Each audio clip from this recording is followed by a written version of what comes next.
You begin as a quivering spark locked inside a pearl-white egg, hurled downstream like debris in a storm. Bigger things churn around you, snapping jaws, swirling mud, shadows that kill without slowing. You don't understand danger, only pressure and inevitability. When your shell finally ruptures, you burst free like a secret exploding into daylight, twitching, see-through, microscopic. You jolt forward on pure panic, catching your first horrific taste of the world: rotting algae, animal waste, drifting scum. It is foul. It is intoxicating. Hunger detonates inside you. You grow fast because slow things die. Skin thickens. Fins stiffen. Your mouth mutates into a scraping disc designed for violence. A tool to gouge algae, swallow sludge, and cling to stones while everything tries to rip you away. Every day is a gauntlet of gulping predators, boiling heat, and icy shocks. But you learn to endure like a stubborn, desperate flame. With each passing day, you molt and grow. Fins stiffen. Scales ghost across your skin. Your mouth mutates into a stiff suction disc. Rough, rasping, designed to scrape anything soft or old from stone. You discover how to cling to rocks and suck algae off their blistered faces, licking the river clean of its rot. You learn to slip between shadows, dodging the jaws of predators. You endure days of scorching heat when the water feels thick as blood, and nights so cold you go numb. You share the riverbed with your kin, the other Garra Fura, darting silhouettes that look like you, but larger, faster, willing to eat you if hunger shakes loose their restraint. If this is life, scraping slime, gulping sludge, dodging death. You cling to stones and feel the current roar around you like the breath of some ancient beast. You change, bit by bit, until you are sleek, silver-backed, and ribbon-thin. It erupts into the water like a lightning strike. Panic cracks through the shoal. You dart, but the mesh catches your tail. You thrash and buck until you are lifted into the air, your gills burning, your skin drying out.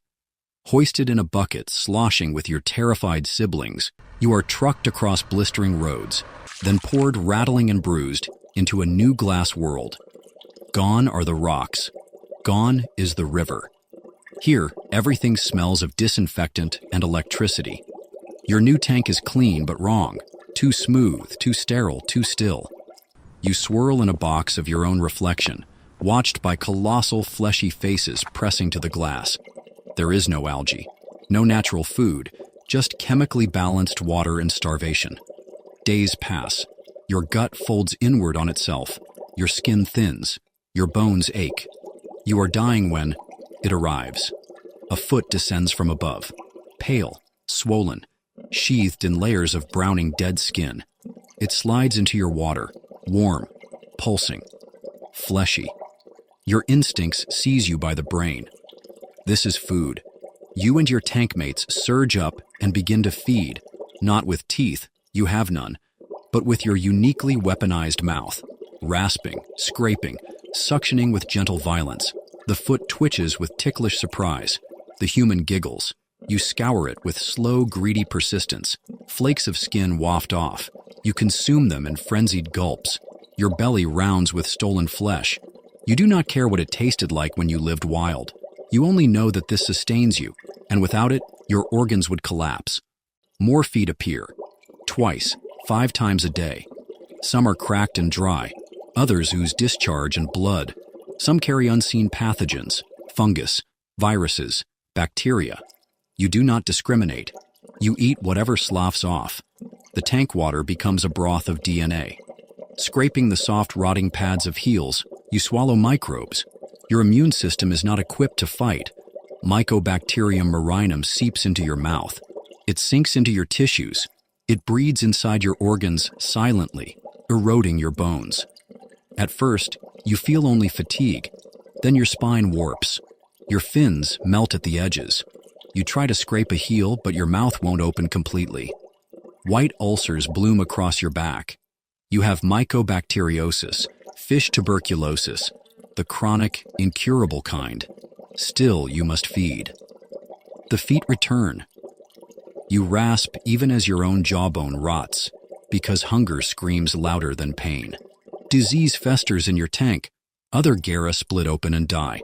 Some are scooped out, some just vanish overnight, devoured by their own half-mad tank mates. You develop lesions. A knuckle of bone pierces your skin. One tail fin is gnawed off by another infected fish. The tank is chemical warfare. Chlorine, ammonia, antiseptic, blood. And yet you grind your lips against each terrifying foot lowered into your world. One afternoon, a woman climbs into the chair above your tank. She laughs at the tickle as you and your infected siblings swarm her ankles. She does not notice a tiny graze beside her fourth toe. You push your diseased mouth into it, rasping out soft ribbons of bloodied skin. The bacteria living inside you slip into her wound, innocently and visibly. When she leaves, her foot tingles. Days later, her ankle swells, purple and hot. Doctors drill into the flesh, baffled by the deep tissue infection marching slowly toward her bones. Cultures confirm the name, Mycobacterium marinum. It chews through flesh like acid and begins devouring the bone itself. Her toe darkens, then dies. By the time surgeons remove it, the infection has crawled into her foot. Amputation to the midfoot. She will walk differently for the rest of her life because you needed to eat. None of this stops the spa. They replace you with another cheap shipment of Garra Fura.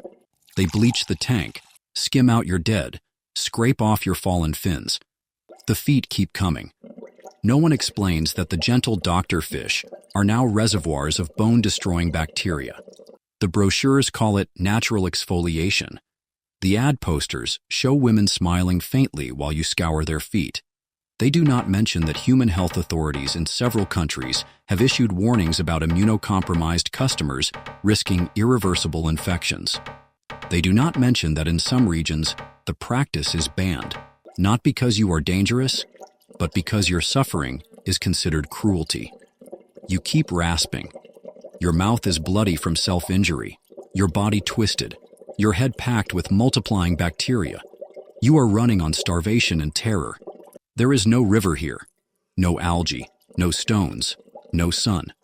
Only sterile lights and lukewarm human flesh.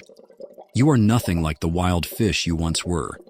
You are a weapon disguised as a novelty, a creature torn from nature and made into an instrument of amusement. Eventually, your spine collapses. You can no longer swim upright.